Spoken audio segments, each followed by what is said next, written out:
Good evening. I call to order the meeting of the Mayor and Board of Trustees of the Village of Burr Ridge for Monday, January 23, 2023. Can I ask Commissioner Stratus to lead us in the Pledge of Allegiance?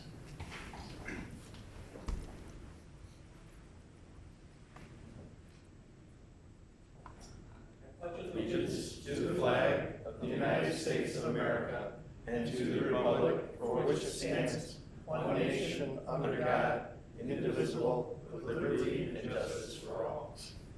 Thank you. Roll call, please.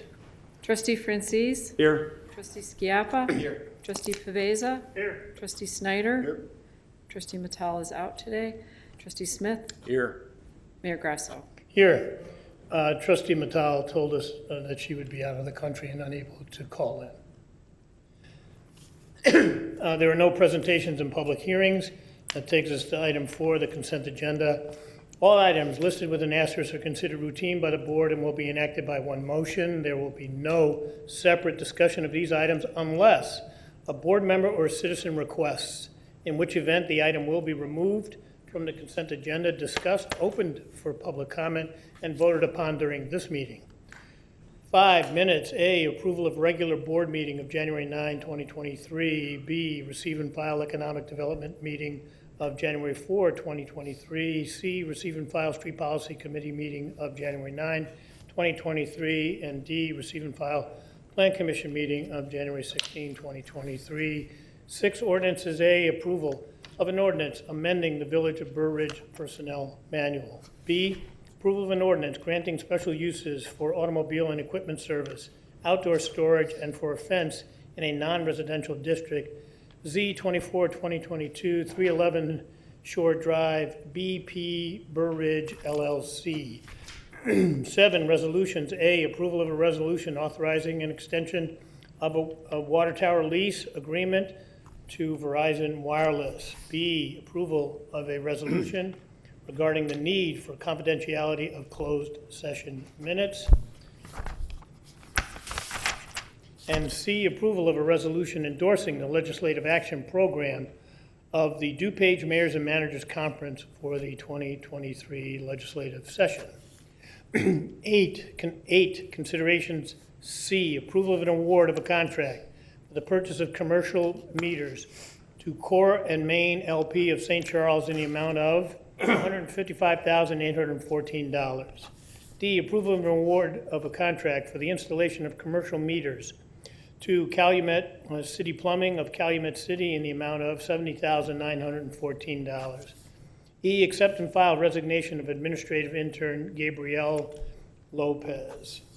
And F, approval of vendor list dated January 23, 2023 in the amount of $531,993.12 for all funds, plus $216,618.09 for payroll for the period ending January 7, 2023, for a grand total of $748,611.21. With that, can I get a motion to approve the following items on the consent agenda: 5A through D, 6A and B, 7A, B, C, 8, C, D, E, F? So moved. Second. Any discussion? Any discussion from the public? Roll call, please. Trustee Snyder. Yes. Trustee Schiappa. Yes. Trustee Faveza. Yes. Trustee Smith. Yes. Trustee Francis. Yes. 5-0. 5-0, the motion passes. Takes us to 8A, consideration update on Willow Springs Road development. Want to take it? Sure. So recently the board and the village received word about a potential land sale of approximately 70 acre property at 79th Street and Willow Springs Road in the village of Willow Springs. Again, this is not within the village's corporate boundaries. However, the size of it and the significance of it in terms of proximity to both Edgewood Valley, who's now within the village, as well as residents in the east side of town, provided the opportunity for us to put this on the agenda to discuss further. Last December, LTHS approved the property be offered for sale at $55 million. One bidder did submit such a bid. A second bidder submitted a bid which was not acceptable to the LTHS school board. Property is currently zoned as a PUD, which is a planned unit development, which is something that we offer here sometimes in Burr Ridge. This is essentially custom zoning. This zoning lists only 3 permitted uses: retail, very small and local businesses, mom and pop style retail, single-family housing on 30,000 square foot lots, which would be our equivalent to R2B, as well as senior family residential housing. The prospective buyer, Bridge Industrial, considered the property suitable for industrial development, which is actually listed as a prohibited use by the PUD. So prohibited is not even a special use. That means you would have to undo the entire PUD, go over it all again, and basically rezone the property, a highly unlikely scenario. Speaking with the representatives from Willow Springs, they are highly supportive of enforcing their zoning, which is what we just discussed. Does not seem that they will change their mind on that. Additionally, LTHS is considering these bids tonight at their board meeting, which will be starting at 7:30. However, the agenda lists that they will be rejecting all bids for the property. So in effect, nothing further will happen beyond tonight. But this is something that has come up in terms of residents calling myself, elected officials, requesting input and feedback as to the village's position, and thus it's been asked to be placed on the agenda for further discussion and consideration. Thank you, Mayor. Thank you. I also received calls about this, was asked to weigh in, even though as noted, this is not within Burr Ridge, it's a Willow Springs matter and an LT matter. However, obviously, it impacts LT people that live in Burr Ridge. It's also, as Evan pointed out, adjacent to the Edgewood Valley Country Club, which is part of Burr Ridge. So we did as much factual digging as we could. I also contacted the mayor of Willow Springs, Mayor Niedermeyer, who I believe I can say told me that she believes she knows she and her board will be against this proposed sale. It is for an industrial development in what should be probably a residential development.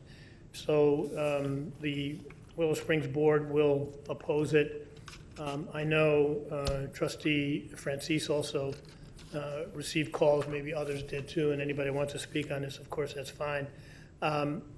Trustee Francis and I were going to go to that meeting as we anticipated tonight's meeting to be short, but because it appears that the agenda indicates, that the proposal is going to be rejected, I'm not going to go. Otherwise, I would have weighed in on behalf of the residents of Burr Ridge. With that, if anybody else wants to speak on this at the board level, please do. Yes. Yes, thank you. Evan, could you pull up that map, please? If everybody understands where this is on Willow Springs Road, south of 79th Street and north of German Church Road. Edgewood Valley Country Club, which is in Burr Ridge, is directly to the north. The blue square you see in the middle of the page, that is Pleasantdale District 107 Elementary School and White Buffalo Park, part of Pleasantdale Park District. That's immediately adjacent, those two parcels are immediately adjacent to the subject property.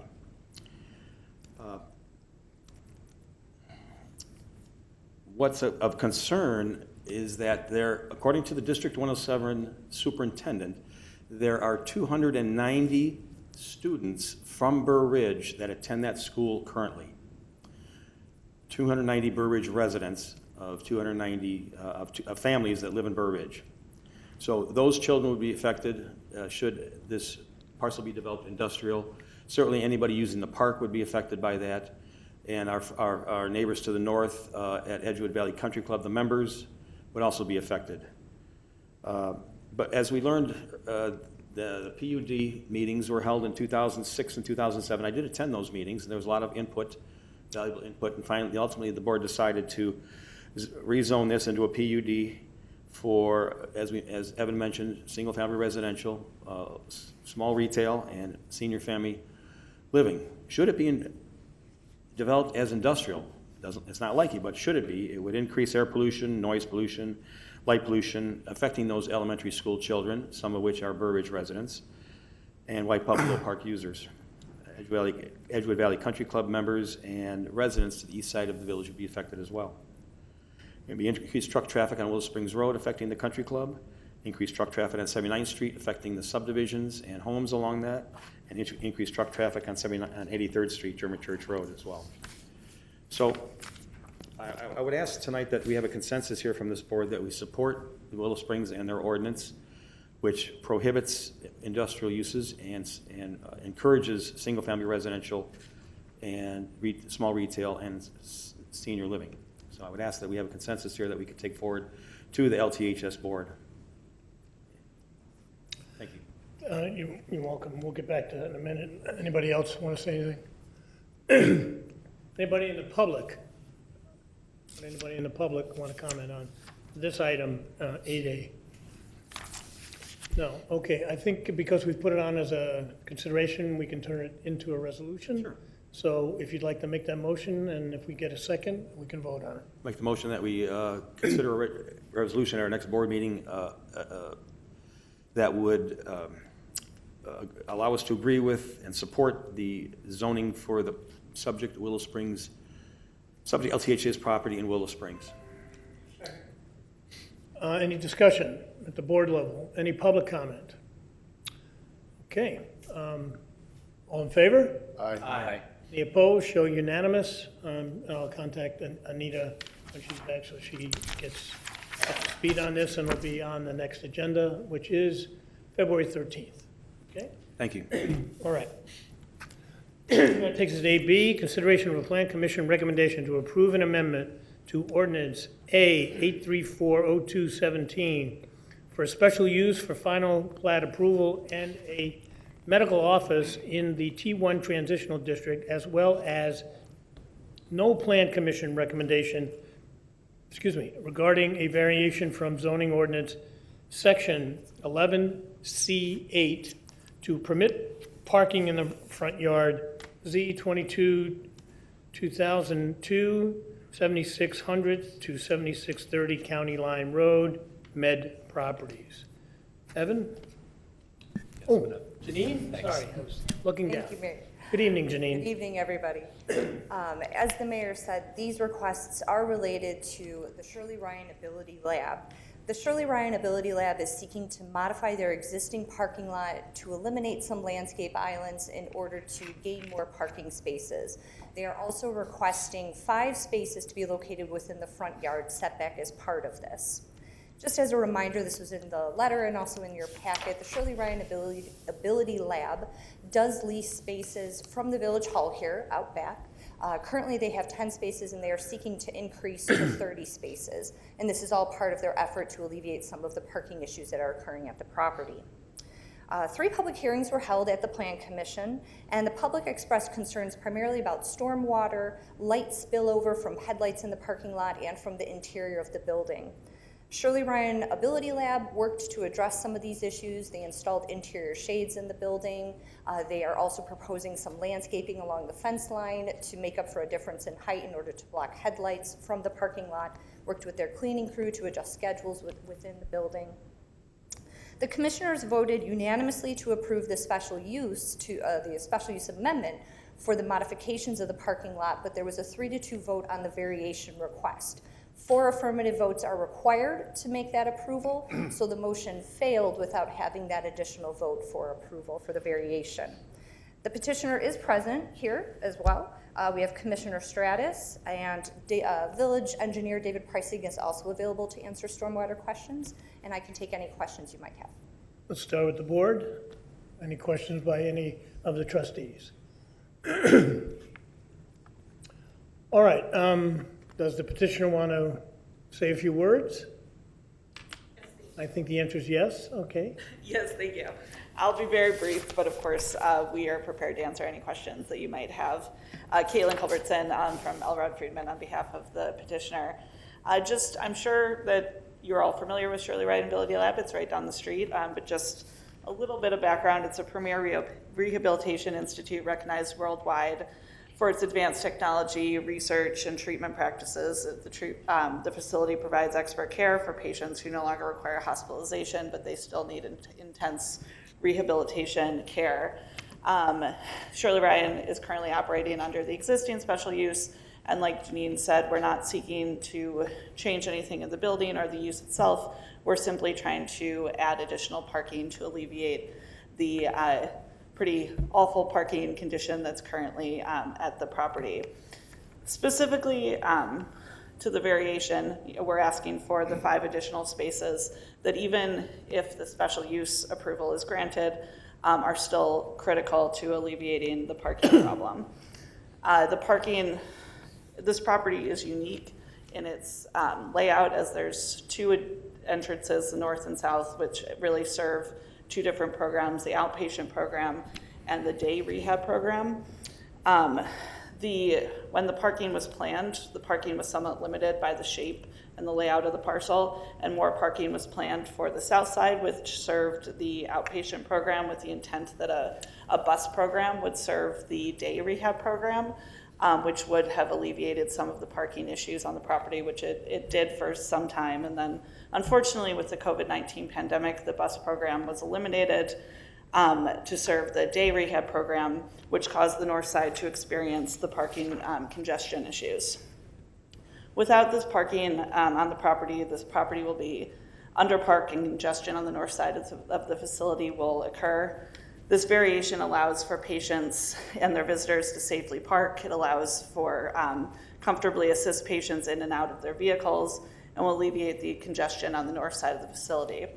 The request for the 5 additional spaces is in the front of the property along the frontage road, so it is not adjacent to the residential properties that are along the back of the property, and it is really just an extension of an existing row of parking that's already in place.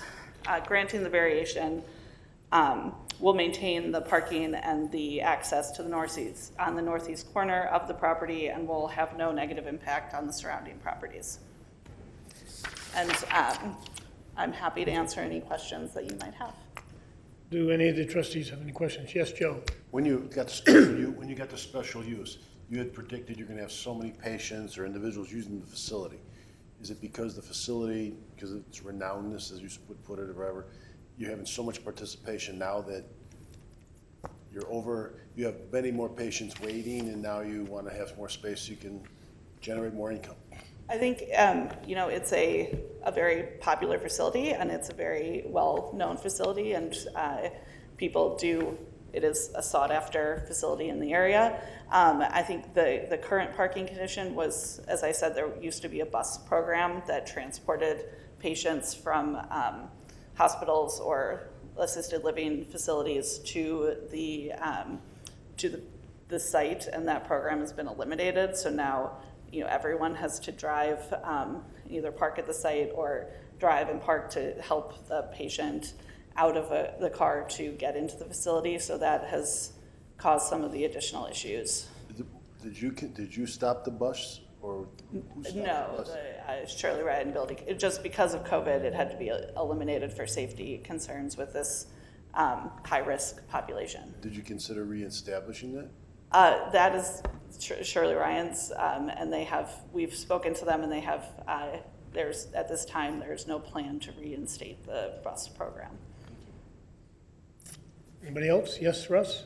What are the hours of Shirley, of the facility? Do you know? I believe it's 9 to 5, just regular business hours. I drove through there, and I would agree that the landscaping islands are probably more than excessive. It almost felt like I was going through a bumper car exercise through there. And I did notice that there were no cars in the lot at all. So I know one of the complaints was headlights being a possible issue. But if the facility closed at 5 o'clock, I'm not sure how the headlights would be an issue. I think the concern was at the time of year like this, where unfortunately it gets dark very early, and was so maybe at the very tail end of the day, or there was a concern that maybe the cleaning crew that came in the off hours was parking along that area, which is why we spoke to the cleaning crew about parking at the other side of the property, as well as putting up we have the landscape plan is to add the additional trees to there are 2 properties that the fence is the same height along the whole area, but the slope caused the elevations to be slightly different along 2 properties. So we've are proposing, or in the landscape plan, will install the additional landscaping that should alleviate any problem that there may have ever been with a headlight issue. Nice, thank you. Anybody else? Yes, Tony? I looked through all the diagrams. I couldn't see the proposed parking in the front. Is that front of the building? Should be it's on the site plan, I don't know. It's along the front It's right there, here. it's circled at the top there. It's, So it's the not, circle- go ahead, I'm sorry, Mayor. So, 5 circles are the 5 extra. Right. Excuse me, the circle's the 5 extra. yeah, so the first one, really most of it is within the setback already, so really just a sliver on the one is outside of the setback area, and then the 4 additional are beyond the front setback. Okay. I understand. Thank you. Okay, I have a few. Once you do this, are you maxed out? I believe so, yes. Okay, by my weak calculations, you have 83 spots, you want 30 more, you're really looking at 35%, almost 40% increase here, right? And I, By the numbers, I know percentages with numbers, you can play with them, but this is not an insignificant increase in comparison to what you already have. no, but if you are at the facility during these peak hours, it's really needed, and especially because, so many people that go to this need help in and out of their vehicles, so either they have a caregiver that has to park and then assist, so really everyone is going to this facility Right. is having to park, and we want to make sure that everyone can do so safely and in the one parking Right. lot area. But it does appear that you'll be maxed out now, which, don't misunderstand me, you might as well max out so you don't keep coming back for parking, because Yeah. parking is always always an issue. Yeah, we've designed it and are asking for this because we do desperately need it, but I think it maxes out the space in the lot and creates a parking area that makes sense. Okay, and then I want to follow up on Trustee Snyder's question. He asked why you haven't considered reinstating the bus program, which to me would be separate and apart from parking. So I'd ask you to look at that, but who had the program initially? Was it Shirley Ryan, and then it decided to stop it, understandably, because of COVID? Yes, and So- Shirley Ryan is the tenant. We are Yeah, the ability, owners of the right. property, So the managers. Shirley Ryan could want to do that, could decide to do that if it, It's possible, but we have spoken to them and expressed the Plan Commission and the village's thoughts on interest in having that reinstated, and we're firm that there are no plans to reinstate that program, and that's unfortunately outside of our control, really. okay. Yeah. Just, well, No, we agree. We do I'll agree note it's a good that, and program. I'll note but- that for any future request that they might make. Yes. So, and then I just thank you, and unless anybody from the public has any questions of council? Oh, comment for sure. So why don't we ask you to step back and let them come up and Of course. ask their questions? I can ask. Well, because of the TV and all of that, and I can stand behind you. No, it's fine, If I yeah. have to answer Hi, how's it going? easily, we'll- Andy Paulius. I live behind the property. So like a lot of my main Could you concerns. please spell your last name? Paulius. Thank you. Talked once before. right, So, I mean, a lot of my concerns were with the light from the property, which you were saying about the cars, but there are cars that are around 6:30 a lot of the time. And there are big windows on the back of the building that are lit up. And I like the solution with the shades and everything, but the problem with that is, even now, they don't use the shades. So like, right? Like I look out my window at 10 at night and the whole window is lit up and there's shades on it, but they're not being closed. So how do I know that that's actually going to be enforced, right? Like, what's my like once this passes, what's my recourse if like nothing's done, or like every week it's kind of, you know let's what see I if I mean? can answer that for you. So if they agree to do that, is that something they're not doing, but they should be doing? I'm not aware that that's a condition of any element of the tenancy or property ownership at this point, but conceivably it could be a part of a condition of a special use that. Yeah, I think shades be we'll closed make after that. The first permit, like the idea was there was 4 items that need to be addressed: the light, the cars, the light, Okay, the low fence, and so on. So they came up with solutions to address that. But then once this gets passed, like what happens if they just don't do anything? okay, so let me understand what you're saying. If they comply, Are you okay with that? Yes, yeah, Okay. yeah. Then since they don't want their bus program, I think maybe we should make them comply. What do you think? Right? Which I just noticed recently they're not complying, and it's already Right. in place, So- so I don't so understand why you we'll make wouldn't it- do it, I believe- before it's passed to make sure that I everyone's believe, happy, you know? I believe we'll make them do that, and Okay. then if they don't do it, we'll cite them. Okay. And but you'll have to look. Yeah, I mean, and- yeah, and- I'm and we'll fine with the know- solution, so, Yeah, for that. can I just, we did, the shades have been installed. If they weren't down, I don't know the reason Okay. behind that. They're there, Yeah. so that would be no problem to have them pulled Good. down. So we have agreement, and so we'll Yes. make that, we'll And make another that part thing of it. was, so like, the owner actually came to my house and talked to me, which was nice. And he came up with a solution with the trees, kind of, because the fence was too hard to replace, so they put these trees in, but I know that the other neighbors are complaining on the Montessori, they put in trees, but they put in really kind of small ones that don't block anything, so is there like, I guess you can like show what type you're gonna put in, I guess is what I'm asking, right? I don't want, is it okay if I answer Yeah, yeah, that? That's what And we I'm have answering. our landscape architect here that can speak to it as well, but we, at the last public hearing, we did submit a landscape plan and the proposal to put the specific type of tree and the spaced, I think it was the least amount of space possible that allows them to sufficiently grow, which is, I believe, 5 feet, but Mike maybe can speak to this better than I can. But Okay. we are aware of that issue and wanted, Okay, and I just- wanted yeah, to I make just sure wanna it make is sure it's actually, something we don't that- want to spend the money and put trees in if it's Let's not hear really about the doing anything. trees. Hi, good evening. My name's Mike Trippetti, at Trippetti Design, project landscape architect. We put together a photo montage of the west buffer, and we also showed the evergreens that we plan to use for the 2 northern lots that we flank.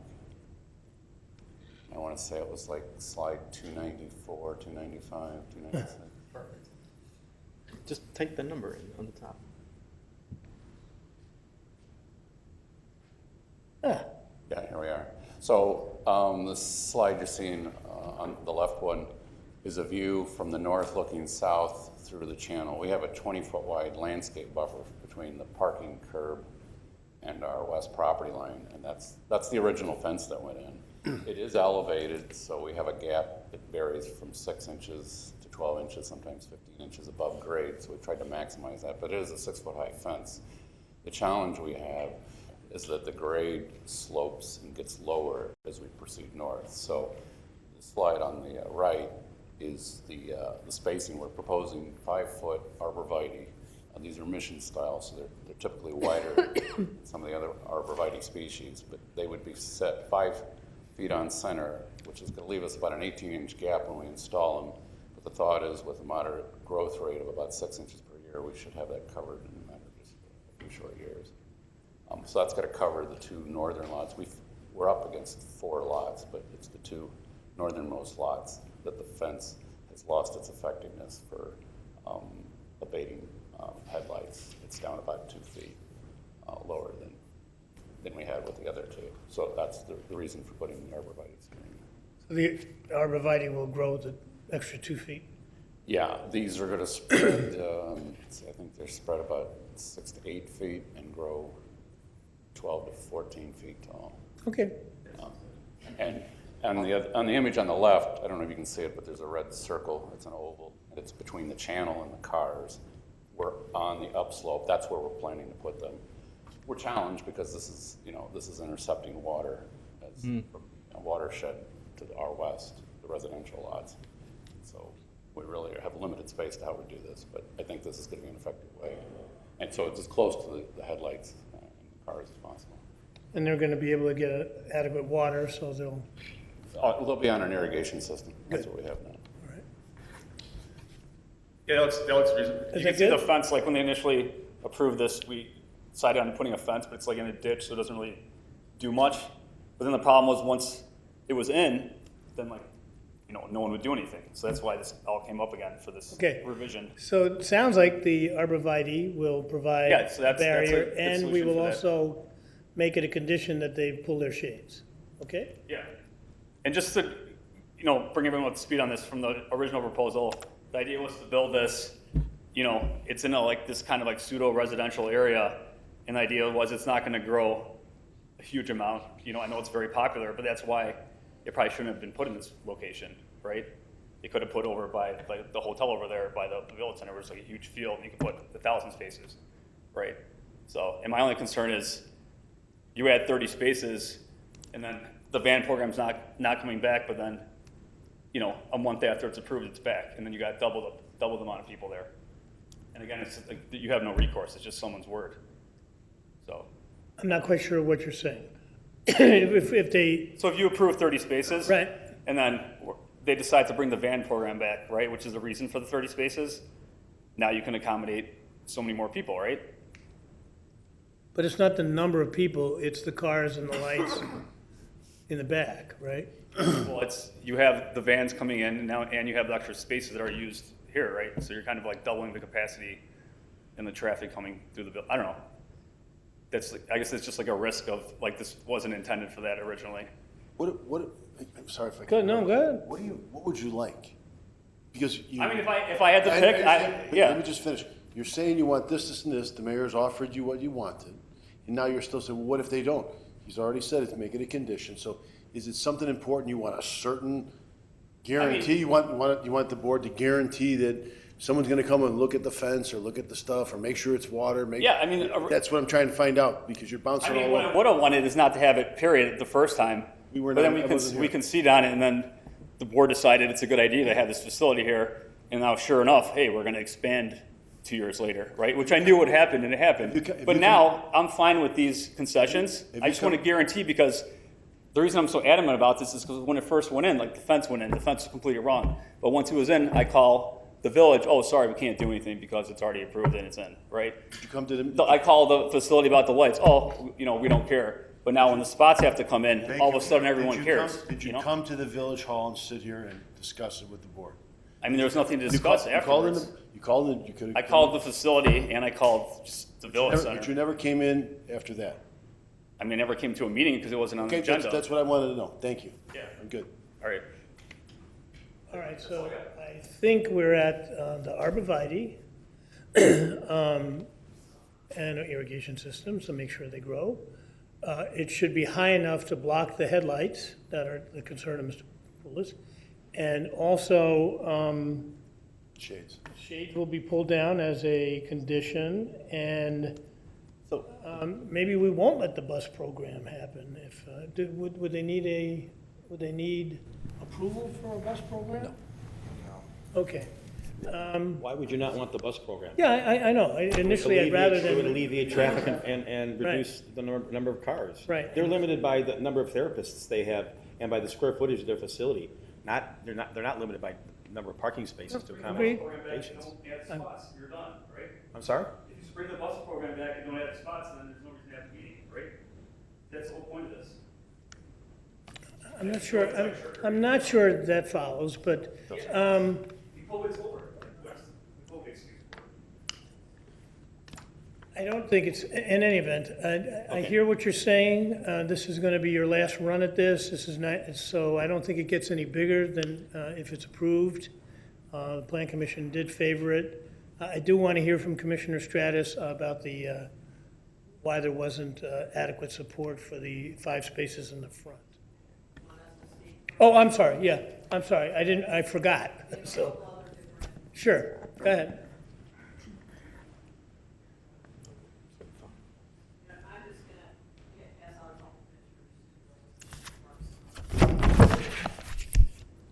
Mark, why don't you introduce yourself and Mark Tomas, 7 by 15 Drew. go ahead. So, thank you. Thank you. I'm not in favor of the additional spaces in front for 2 reasons. One is the additional hard surface, as well as the aesthetics. This was supposed to be T1 after all.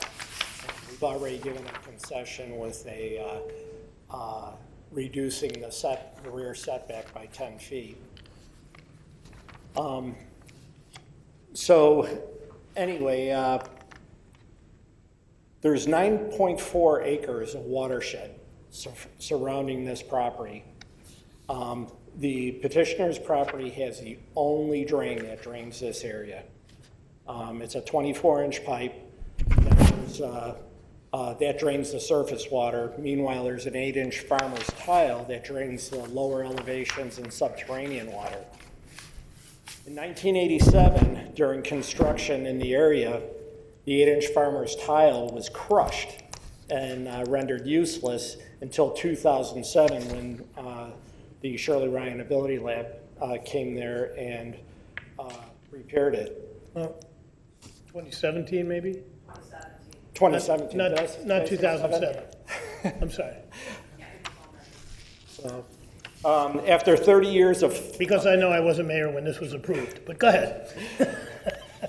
After 30 years of flooding, I believe you can see why I'm concerned with any changes that would upset the current drainage. There are two concerns that I'd like to address. The neighbors are on board with the additional plantings for the screening. I've spoken with them today. I'm sorry, Mark, did you say they are not, or they are? They are. They are. They Okay, are on thank you. board with it. So that brings up my first concern. Despite several meetings that we had when the RIC came to the village and wanted to build this facility, we met with engineers. We were concerned about the water issues, the farmer's tile that ran under the property that was damaged in the previous construction. So once we talked about all this, one big concern I had was debris in the ditch. This ditch, as I said, drains 9.4 acres. So they were talking about plantings and whatnot. You know, they had some beautiful renditions of what they were going to do for the landscape. And of course we'd like it, but we're concerned about debris getting into the ditch. So they agreed not to put anything in the ditch. We weren't going to have any plantings there, and that was going to be it. And you saw the pictures. That was not what happened. The village approved landscaping for that area, and the pictures that were handed out on the first and second page, page 2 is back to the first page. You can see all the mulch and bark floating in the water, let alone on the grate for the drainage ditch. So that's obviously a huge concern. That 24-inch pipe, that's all that drains that area. That becomes plugged up, we have a very severe problem. So I feel that we need some assurances that we'll live up to the presented design with the additional landscaping. And I feel that these should be defined, or the arborvitae should be defined as headlight screening. The reason I bring this up is there's been other instances where these arborvitaes have been put in and they've been very anemic and they have not performed what they were originally put in for. It should also state that they have to be maintained for that purpose. And I believe as the landscape architect stated, that they were using a fuller type of arborvitae plant. I believe that the type of planting needs to be stated in that ordinance as well, along with no loose mulch or any other loose material underneath the plants that could cause a problem for the drainage. But again, we're very concerned as how do we ensure that this is what we're going to get. We've gone through this before, and we end up with something totally different, despite what's said in these meetings and what the Plan Commission has agreed on.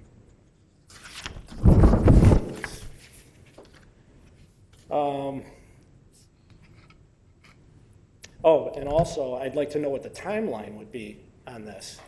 One of the things that that came to us with the Montessori school is they're not in compliance, they're still not in compliance, and we were told that they have 2 years to come into compliance.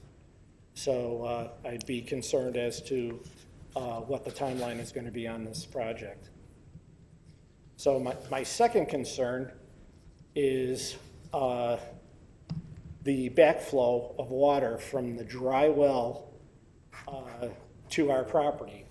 So there's a dry well located on the petitioner's property right up near, right up next to the detention basin. The petitioner's engineer presented soil samples that were pre-construction of the Shirley Ryan building. So, but as I looked at those documents, I noticed that in the report, if you look at page 4, which would be the last page, you'll see the highlighted area. And boring numbers, holes number 5 and number 8. 5 is the closest to that the dry well. Despite being told that this was clay and it's not non-permeable, or flows very, very little. In this section, it clearly says that to the depths typically ranging from about 3 feet to 8 feet below existing grade, that there is topsoil and crushed stone. To me, that sounds like that's permeable. Also, I would like to go to page 3 of what I've given you. If you look at the large blue dot, that's roughly where the dry well has been located. The previous drawing was prior to construction. So the one thing I would like to point out is just to the right, or actually to the north of that, you'll see a blue line.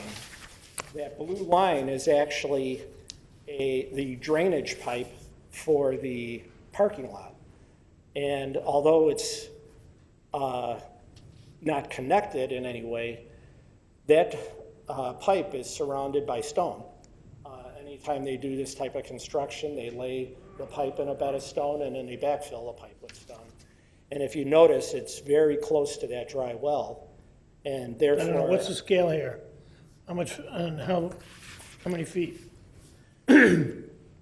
Actually, I can't tell you, but that's a sidewalk right there. I would imagine that's probably about 10 feet between. Yep. So my contention is that the water can freely flow between that dry well and at least that stone bed laid for that pipe. So there is flow back and forth between the two. And this was explained to me that not necessarily about the pipe, but that there was going to be a flow of water from the dry well to the detention area by the original engineer from Manor Construction, Curtis Dieterman. I reached out to him, but unfortunately he's not with the company anymore. So the one thing that I have to say is we've been through a lot of these meetings, we've been through these plan commission meetings, and we're always told that the changes need to leave the residents in an as good or better state. And I think no matter how you cut it, raising that detention area, the additional square footage of hard space, that there is going to be some water transfer, and the water transfer will freely flow back to our residential properties. And that's all I have. Thank you, Mark. Yep. An engineer on the board, can we just ask trustee Francis what his thoughts are? I'd defer to our village Yeah, I'm engineer, who's gonna the authority ask- and who's I'm reviewing gonna drawings ask and Dave to documents come in up. detail. I'm going to ask Dave to come up. 2 engineers. Wow. But this is the one whose job it is to tell us what's going on. So David, please address Mark's concern. I think it's a fair question about the drainage. It always is when you're putting this much asphalt on this area. This is a 35% increase in the number of spaces. So I'd like to hear about the backflow. I'd like to hear about the dry well and its capacity and theory, which might be correct, but I'd like to hear your ideas about whether or not there would be backflow onto the residential property. And if that's even a remote possibility, that's a concern. Sure. And as heard by the Stormwater Committee, a lot of this was presented back then too. And the Stormwater Committee recommended going forward with the proposal, with the detention pond, with the raised retention for the best management practice, et cetera. All the facilities that were being proposed were recommended by the Stormwater Committee, to the point of seepage back and forth between a dry well and the detention pond. One of the key takeaways should be here is that the two facilities are not connected, not by pipes, and yes, there is some dirt space between there. Where they're not dirt, things would level off, but the dirt, just by its nature of being there, whether it's fill, whether it's gravel, whether it's hard, stiff clay, has a permeability and has a resistance to that flow. So the two facilities are operating at different times. The detention pond is there to prevent that surcharge of immediate stormwater. A storm hits, the pavement becomes saturated, immediately water runs off. That's the purpose of the detention pond, is to attenuate that surge flow. The dry well is then picking up what isn't caught by immediate runoff. The dry well is catching that offsite flow, which is seeping down into the drain tile that's been referred to and thankfully caught by this facility, way back in 2017 and restored. And before it backflows onto the residential property? So that would have to be building Noah's Ark almost at that time. The backflow into residential property, I'm just not seeing it as a cause of the detention pond, because the detention pond, like I said, is surcharging first from the immediate storm flow, and then it's discharged. Almost days later, that would be that dry well then filling up from the seepage and catching the offsite flow. So it's really the two things are operating for their capacities at different times. So there really wouldn't be flow back and forth between them. Well, assume then that there is backflow onto the residential property. What would the cause be? It would be bubbling back up if the dry well or if the farmer's tile wasn't operating anymore. And thankfully it's been connected here at the Shirley Ryan Ability Lab. So they have a clean out. They can go in and access it now from the Shirley Ryan Lab, go back and clean it out all the way into the private properties from that point. So it's there to be maintained at this point. How do we know it will be, and how often does it get cleaned out? It's not on us to clean this out. This is private. It's not on us. Right. It's either on the homeowner has the right or the private properties have the right by state drainage law to access this now. And thankfully it's accessible to the Shirley Ryan Ability Lab. Okay, I'm not sure I followed. So can we make as a condition here that Shirley Ryan cleans that out every, what's reasonable? Every other year, every? Quarter? I don't know. I don't want to make it unreasonable, but what's reasonable? Annually is how we clean out catch basins and stuff on the streets, something like And they would that. have to file a report with us that they've done it. That could be like a backflow prevention almost, like they do with natural plumbing, with building plumbing. Okay? And then but otherwise, and assuming there's an annual maintenance, are you comfortable that this is not going to adversely impact the homeowners? Correct. It's been designed according to all our codes and would operate independently and really should not have any adverse impact to the homeowners. Okay.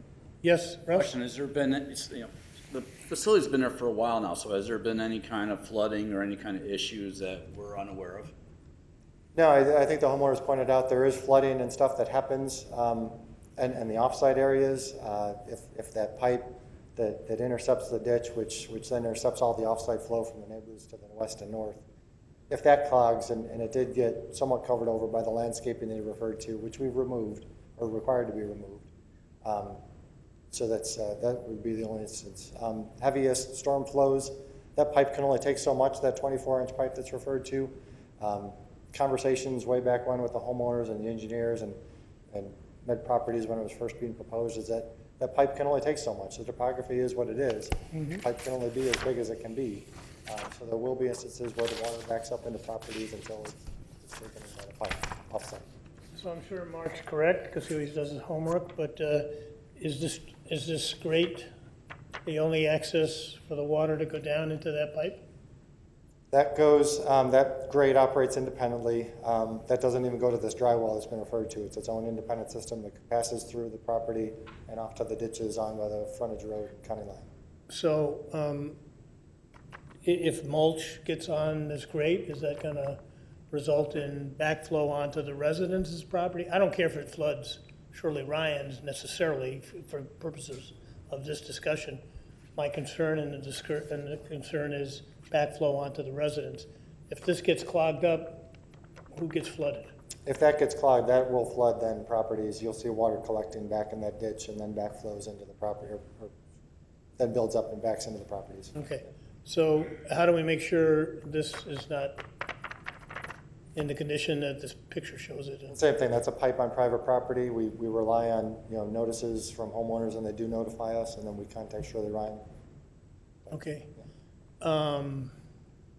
Particularly I hate that we have to get in the middle of this. How do we make Shirley Ryan keep this clean?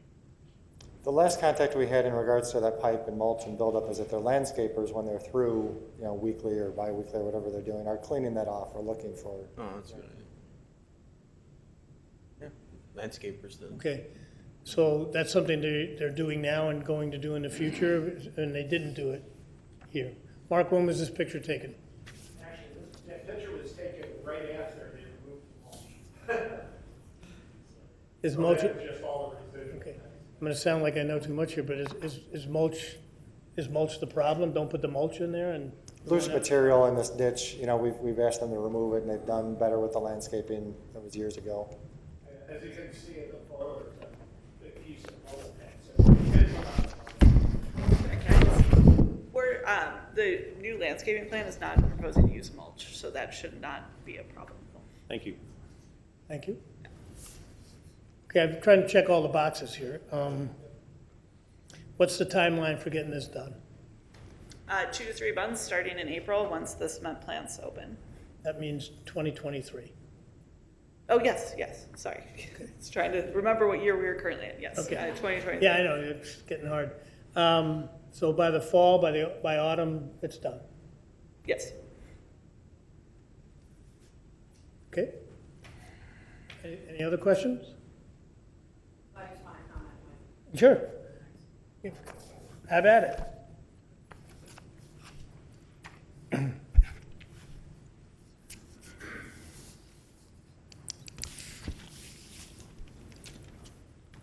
Ellis Crampets, 7515 Drew. So unfortunately, the bus going away from this, has created these new issues. My concern is with the parking in front, which is what was denied at the Plan Commission meeting. And one thing that I brought up is that by adding all these additional parking spaces, by taking out the little islands, if you will, where they're supposed to eventually have maybe some trees that could mature at some time, the property is now looking like a B1 commercial zone versus a transitional zone. And I was asked at the Plan Commission meeting what my definition of that would be, or what it should look like. And as far as I'm concerned, the T1 zone is kind of defined already in our policies here. And I believe that it should not have parking in the front, that 5 parking up front, to me would not be in the T1 zone. We need more green space, and when you think of it, when you pull up at that stoplight at Burr Ridge Parkway and County Line Road, if you go to the east, You are in a mall, so you have lots of parking. You have buildings that are 2 or 3 stories tall or taller. You have lots of light poles and lighting, and that's definitely commercial. But when you turn to the west, you should be pulling into a zone that's like a neighborhood. And a neighborhood then where there are lower roof lines, where there's more greenery, because you're backing up to a neighborhood of homes that are 1-acre lots in natural settings. So to put, and we put, with these little T1 zones, we put all the parking in the back to help it look more like you're entering a neighborhood or a transitional zone. So I would not like to see parking in front. We need what's left of the green space to be left there, since we're giving them all the extra parking in the back. So I personally don't think that those 5 parking spots doesn't sound like a lot to give up as a concession for not having them in the front. That's all I have to say. Thank you. Anybody else have a question? I have a few more. Yes. I have some comments and some questions as well. So, where do I start? I also don't support the 5 parking spaces in the front yard. Allowing that would be precedent setting here in the village. We don't allow it anywhere else. And certainly we shouldn't allow it on our main thoroughfare in the village. It would contribute more to the industrial look of that building. I wasn't a big fan of the building to begin with. In my opinion, that architectural design didn't fit our traditional T1 residential style zoning, which all the other buildings along that south frontage road do adhere to and had to adhere to. They do look residential. This one does not. This one looks like a Home Depot to me. So, but that being said, it's built, it's done, and now we're going to do our best to support this business and make sure that they're successful. But I can't see adding the 5 spaces in the front yard. So I have a question. They're asking for 30 additional spaces. Does that include the 20 spaces that they're leasing from the village? I'm going to have Director Farrell answer that. I think she has a better understanding of the computation.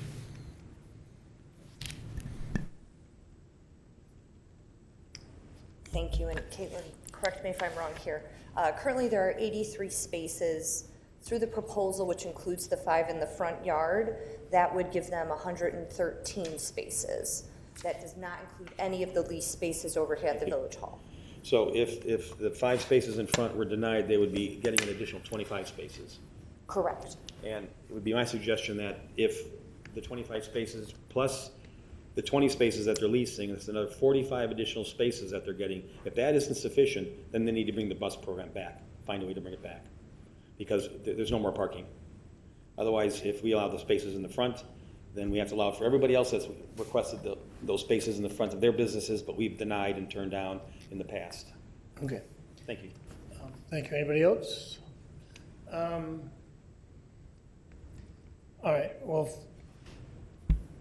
unfortunately, I suppose unfortunately, there's a growing need for service at this facility.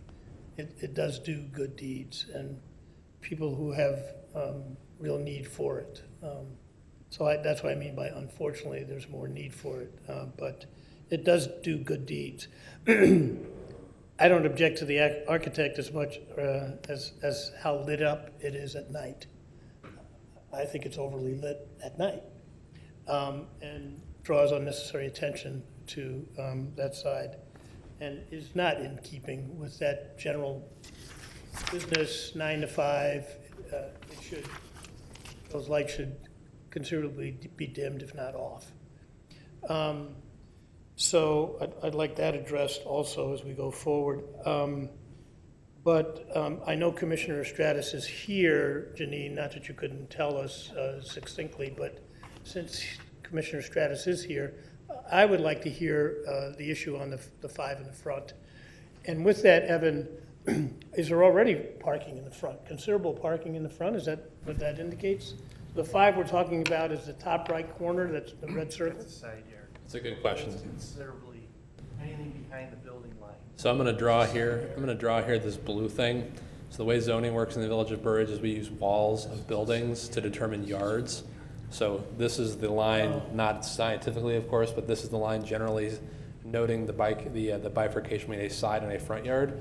So as you can see, if you can correspond either side, those three that are circled Got it now. are there Sorry. in the side. So I wasn't it's reading tight, the map. but it's, Right. it's Yeah, tight yeah. but close. Good question. Okay, and then the red circled building, is that right there? What is that? That is nothing right now. That is just grass, and they would like to add those 3 spaces. That would be part of a special use. The variation is limited to these 5 right here.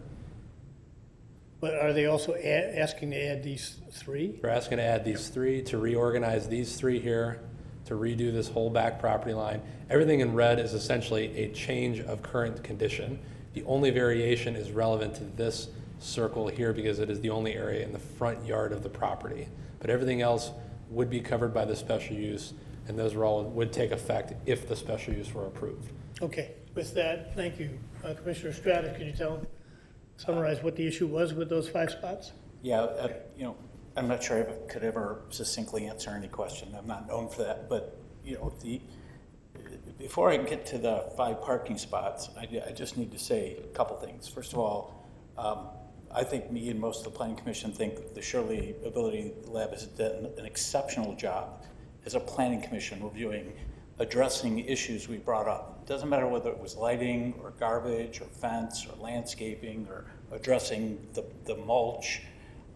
In my 14 years on the commission, I'd put them up there at the very top as far as being reactive. As it relates to the parking, I'm speaking for the people for the 3 of us who voted for it. I think what we saw is that they've been an outstanding corporate citizen. They explained the need, the reasons they got rid of the bus program. Their business has changed. It wasn't 100% dependent on COVID and the effects of COVID. Their business changed. And I think, were convinced that the 5 spots, which are permitted in a transitional district in the front yard, was not an overreach in this particular situation and at that particular location. We also didn't see any evidence or hear any evidence that that extra 5 stalls, maybe it's 900 square feet of impervious, is going to materially exacerbate the stormwater situation.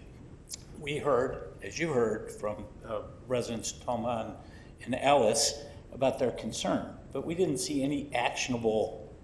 It was hyperbole. It was, we think that this is going on with the sump well, and we didn't see anything. In fact, I actually asked, or somebody asked Mr. Toma, does your backyard drain? The answer was yes.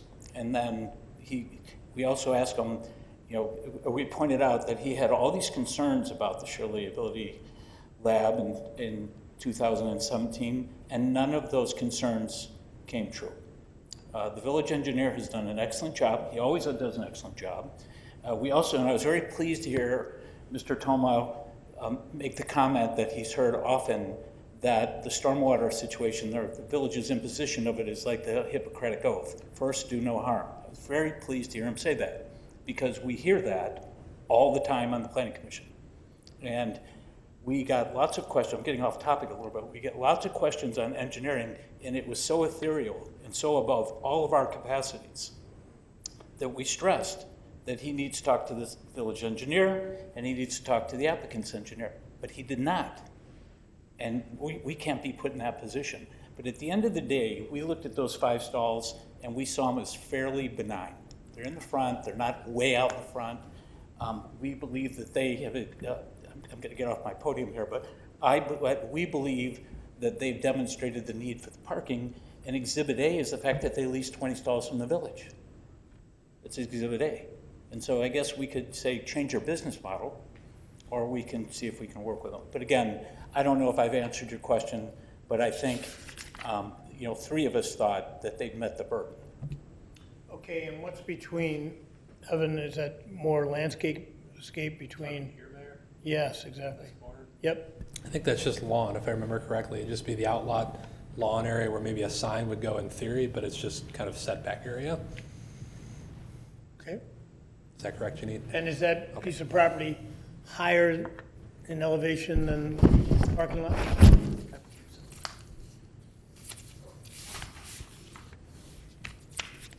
The parking lot overall, if it is? No, those 5 spaces. In other words, it's is it fairly the 5 spaces? flat. Janine, is it the 5 spaces and then grass, or is it the 5 spaces and grass? It's 5 spaces in grass. They're pretty much at the same elevation. They're at the same elevation according to the engineer. All right, thank you. Can I make a comment really quick? Yeah, let me, Just in regards to what he said. you'll get every opportunity to speak, but I always deal with the trustees first, okay? Go ahead. Question for Commissioner Stratus? The commissioners that were not in favor of these 5 spaces in the front yard, what was their reasoning? They felt that it might be precedential setting. And they didn't personally see the need for it. Okay. Wait, we're gonna let everybody talk, okay. Anything else you want to add, Mike? No, again, I've stated our thoughts and Okay. so. Okay, I appreciate that you Yeah, are here I and don't that know you if he has a wait question longer for me. to see if more questions come up. I just had a comment. Yeah, no, come on up. Just in regards to, Commissioner was saying that they've been great citizens. In the first meeting, I brought up the lighting, the fence, everything. In the second meeting, they came back and they said, sorry, we can't raise the fence. Sorry, for the lighting, we're gonna have the cleaning crew come at a different time, and that was it. And we had to, come back and say, that's not acceptable, it's not acceptable. And the commissioning board said, you have to change these things. So that we actually have to pressure them over 4 meetings to do this. So I don't think they're great citizens. I think they're just getting pressured into doing this just to get this done. That's all I gotta say. Okay, that's another perspective, it's appreciated. Anybody else? No? Okay, so the easiest issue, I'm sorry, yes, Joe? The last thing, Mayor, when trustee Francis brought up the situation setting the precedent, I kind of agree with that. If you give one, and we've turned down others, they're gonna come back and go, well, how come you did it against that? So I don't think those 5 spaces are gonna make it break or make them. You're giving them, if they're giving them 35, you're gonna give them 30, they're releasing spaces. If it's the one scenario where you don't put us in a situation, or we don't put ourselves in a situation, it's 5 spaces. Granted, they're a model citizen, as everyone said, and et cetera. We need the work that they do, and they're great, but you've already had many that we've turned down. Right. Anyone else? All right, so I'd like to hear a little bit more of your thinking, trustee Francis. I agree with you. We try not to set precedents, okay? That's always been something this board has told others that have stood at these podiums. And so I'm trying to keep this in my mind. How are these, so I guess I'm not just appreciating the diagram. How are these 5, you mean because they're the proximity to frontage road They're in the front yard. All right. as opposed to, So, okay, yeah, all right, if I may. yep, If I may. So this line here, roughly drawn, is the front wall extended out to the side yard. This, on the right side, cardinal right, is the front yard. Everything cardinal left is the side yard, back to the rear yard. So because they are cardinal right to the front wall of that property, they are deemed to be in the front yard right. by zoning Okay, thank standard. you. You've done a great, finally, the light's gone out of my head. It's not you, it's me. So that is the only extension into the front yard. And to me, a municipal lawyer someday in the future would step up here and say, well, you went beyond the cardinal line and you put it in the front yard over here, how come now you're gonna deny me? For 1, 2, 3, 4, for sure, 5 spaces, in my opinion, it's not worth doing because of the precedent. From what I've heard, I haven't had personal experience, this applicant has been certainly a good responder to problems and a good corporate citizen. Others may see differently, but I think that not giving him this front yard is something we should hold a line on, not give it to him. And the rest of it, we certainly should give it to him, but we should have it with the conditions that we've already indicated. And as a further, call it accommodation to the mayor, I would like the lights turned down at night. I think it's way overlit at night, and I would agree it with does. and the lights it's on all not, night? and it's not. Late into the evening. And late into the evening, it's at least, not that I go that late into the evening going home, but I do go north on County Line Road from downtown. It seems to me to be overlit. So that's my views on this. Yes, Council? May I say? Yeah, absolutely. One, just to speak to that side of the building. First, just to remind you, there's two entrances on that side. It's the day rehab center, so that's the importance of having ample parking on that side, as residents need, or patients, excuse me, need to be easily to get in and out of the vehicle. So we do, that's kind of the reason that we're trying to look specifically on that side to get some parking close to the entrance, rather than, you know, being accommodated by the lots, the village lot, where people would be pretty far away and it's difficult to get to the facility itself. I understand the concerns you raised, and, you know, we have asked for the 5 spaces, but, and I don't know, if the council is not looking to grant the 5, you know, of course, we would be open to any additional parking that you would allow in that front yard setback. Especially, you know, one of the spaces is almost entirely behind the front yard setback, and it's just a sliver. You know, any additional parking that we can get would be greatly appreciated by this facility and really necessary and needed on that side of the building. Thank you, Council. Yes, Joe? The spaces you lease from the village now, is it just for employee parking? Yes. So the additional spaces that you would lease from the village, be, again, only village, only employee parking? That I would have to look back on. I'm not. How many staff were at the facility? I apologize. I don't know that number. Do you know? Sorry, off the top of my head. Jack Sullivan with the applicant, Med Properties. I think there's around, and I think there's around 50 to 60 staff members at the facility. And the parking that's utilized at Village Hall is just for employee parking. The entire idea around that parking was just a short-term solution, really to help us through the constrained parking currently, as well as to get us through construction if and when this would be approved. So it's by no means a permanent parking solution to lease space with the village, because it's not on our property. So we're trying to find a permanent solution where we can control everything on our site with our tenant. So correct me if I'm wrong, Evan, help me. How many spaces are at the facility? Here? So it's 83. 83. Plus They have 50 to 60 staff. Yeah. And they have 23 patients on a good day that can come and utilize the facility, not including our parking spaces. Just trying to clarify. We're gonna get 25 more. 25 more, so it'll be up to almost 50. Right. Thank Okay, you. thank you. And I think council wants to make her, she made her last argument, as she should for her client, but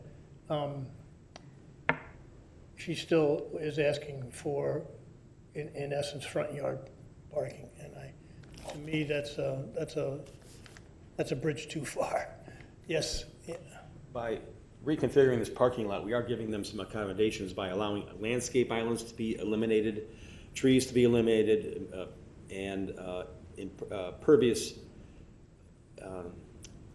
surfaces to be eliminated as well, which we have done in the past. A precedent has been set in the past. We've eliminated landscape islands, and we're doing it, allowing it here. However, it's well above and beyond our standard. So this parking lot will be more dense than what we normally allow. It will have less landscape islands than we normally allow. And what we've done this in the past with other businesses and other commercial buildings. However, we haven't allowed the parking in the front yard. Right, and to the extent that you want parking spaces closer to the front door,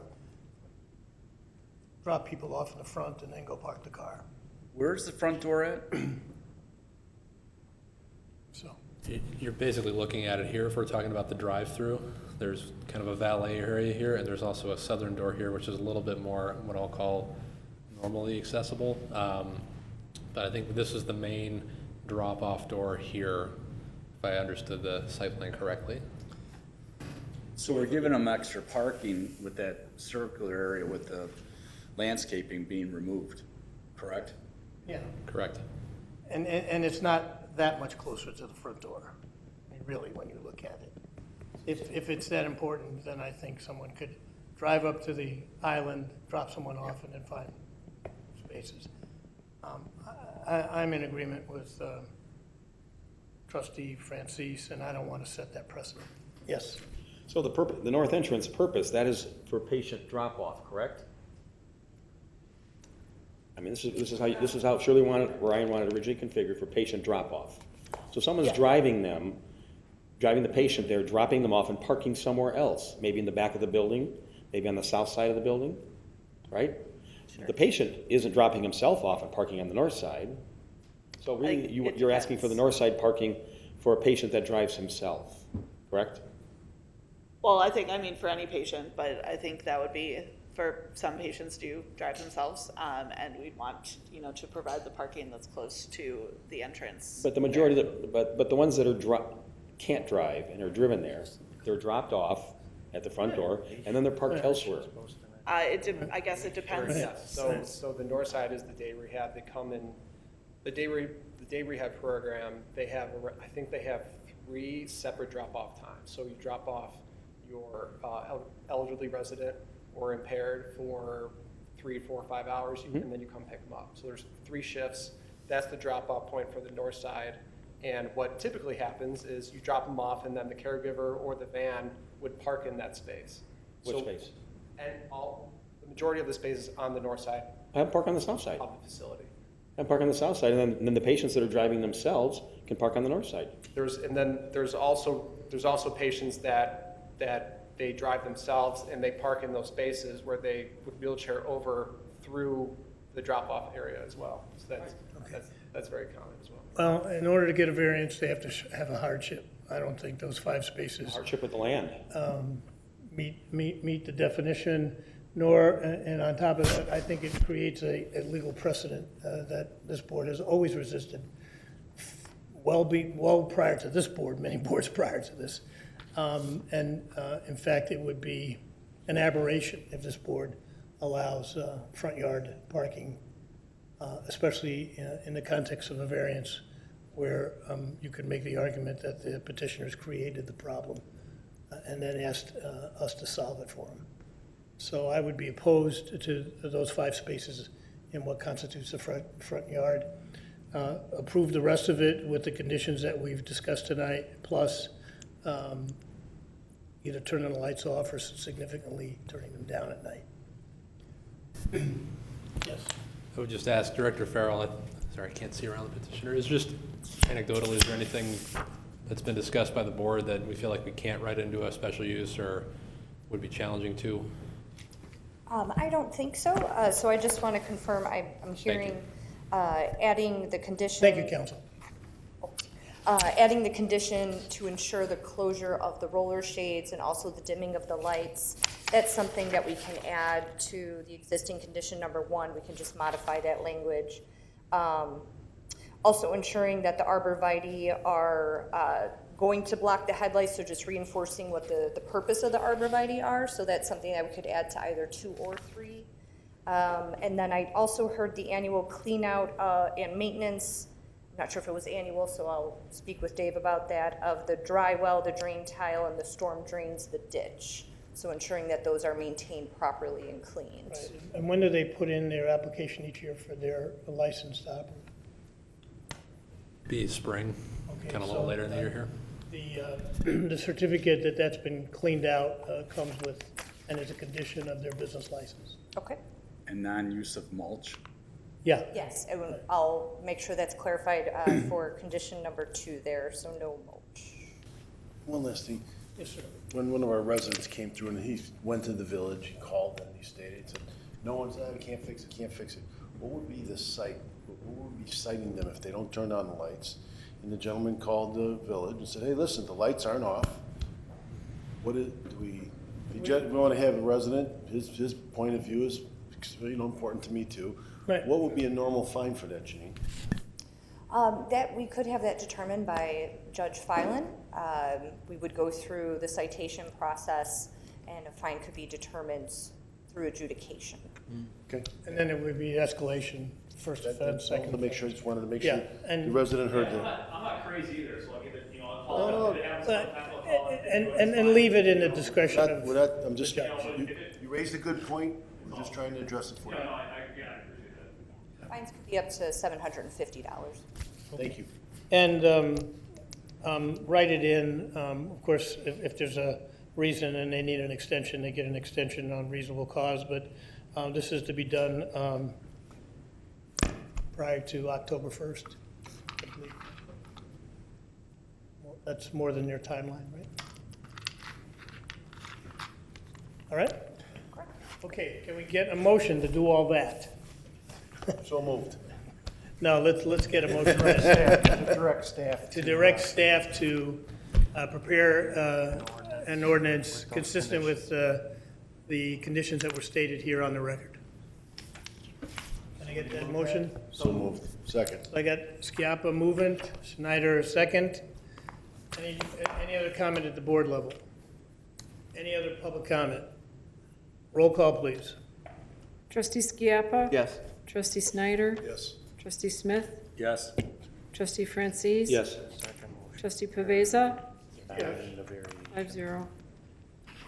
5-0, that motion passes. Next, I need a motion to deny, right? To direct staff to prepare an ordinance to deny the variation request.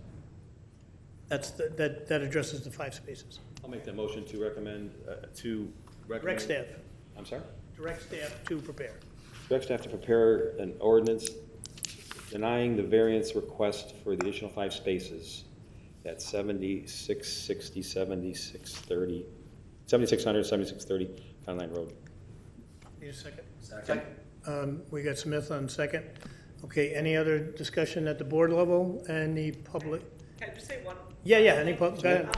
Just with respect to the one spot that is almost entirely behind the front yard setback, and then it's just a sliver, we'd ask you just to consider granting the variation just to that very small portion, just to allow one extra parking spot on that north side.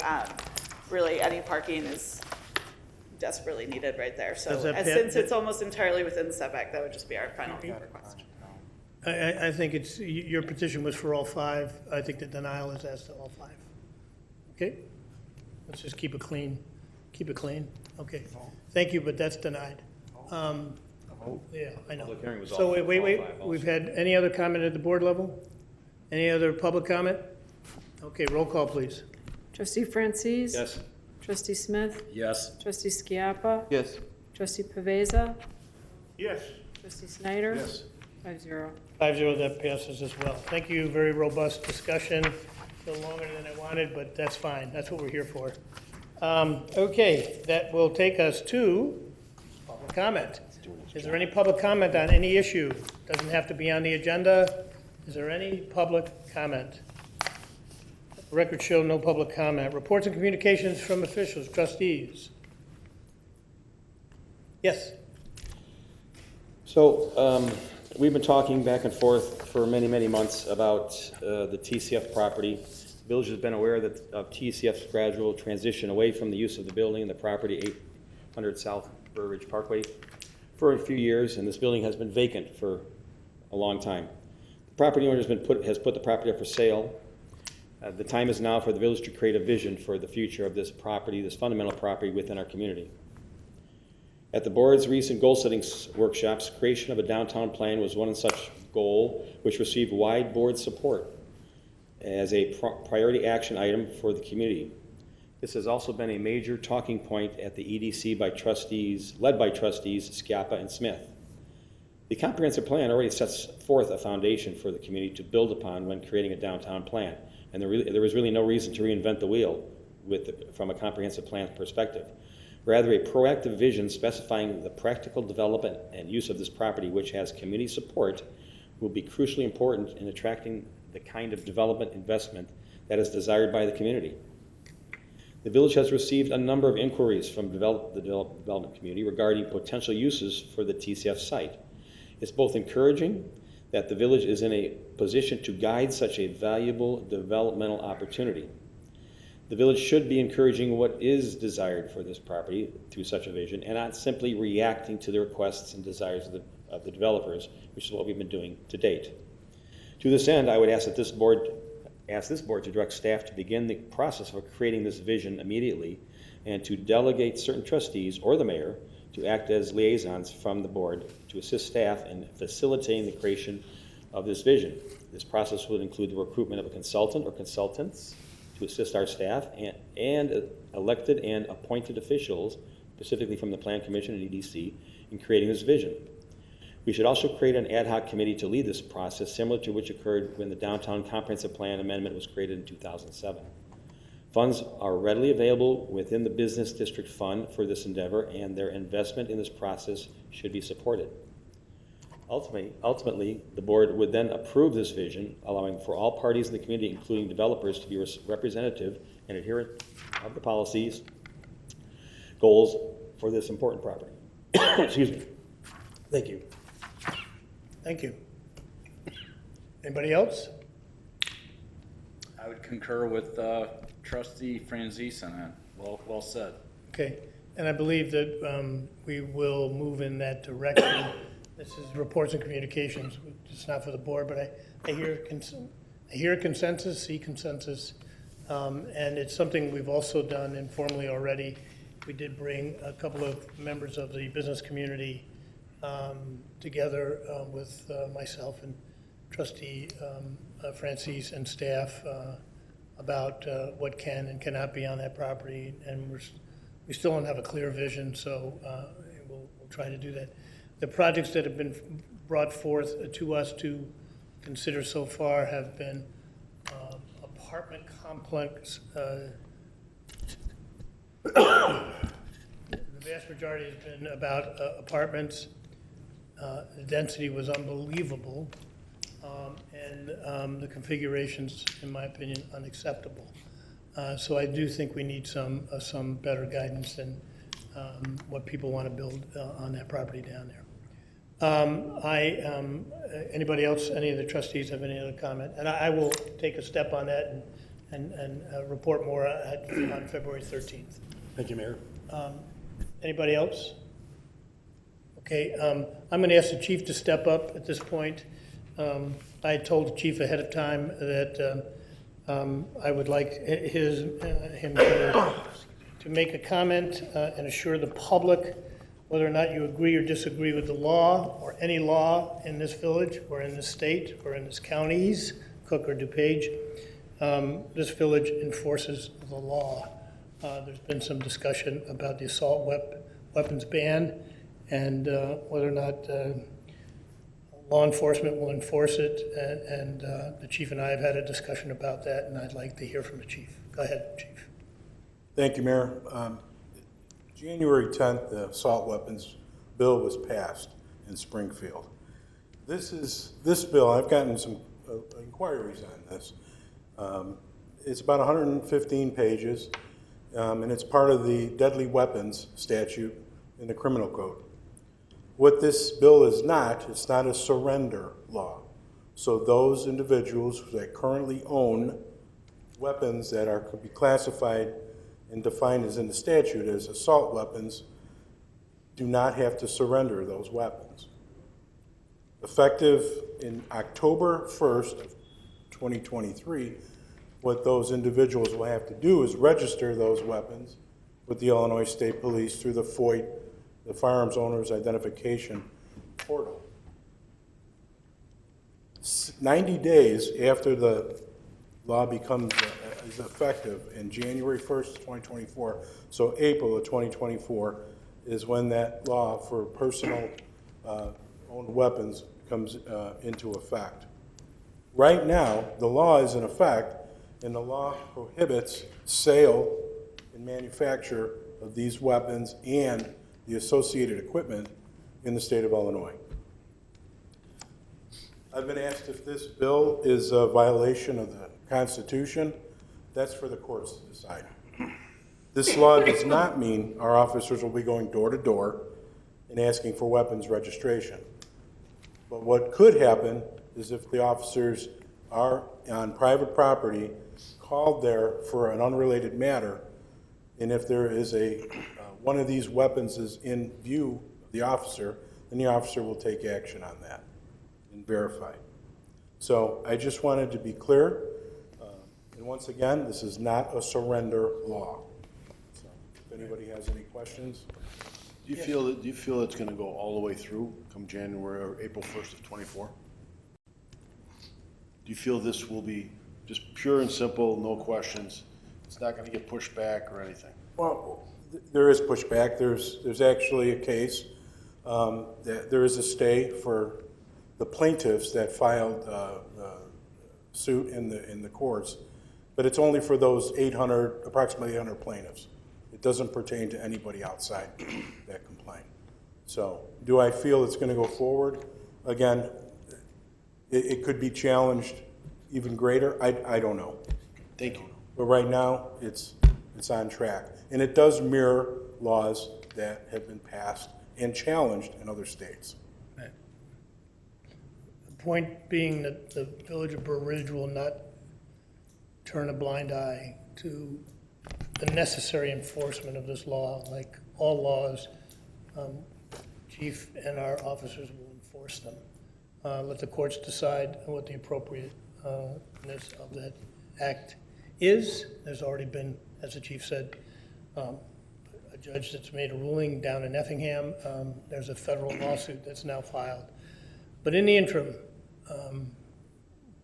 this village, like it always should, enforces the law.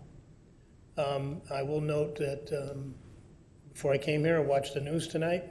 There was a report on shooting in LA with an assault-style weapon, killed at least 11 people, and the perpetrator tried to do it again at another facility and was stopped by a very brave citizen from committing even further crimes.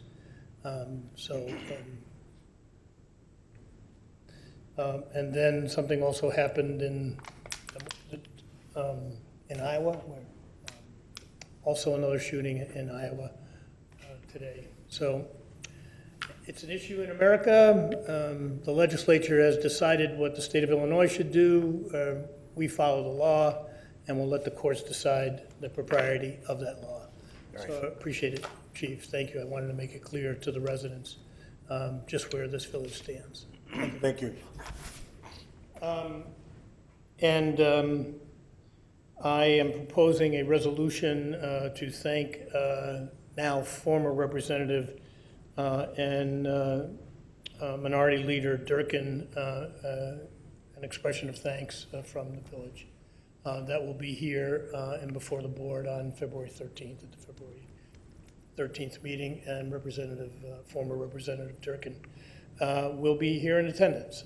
He gave us a lot of good service. He was our representative here for Burr Ridge, and so I think it only fitting that we pass a resolution of acknowledgement of the good service he's provided to the residents. So that will be on the agenda for February 13th.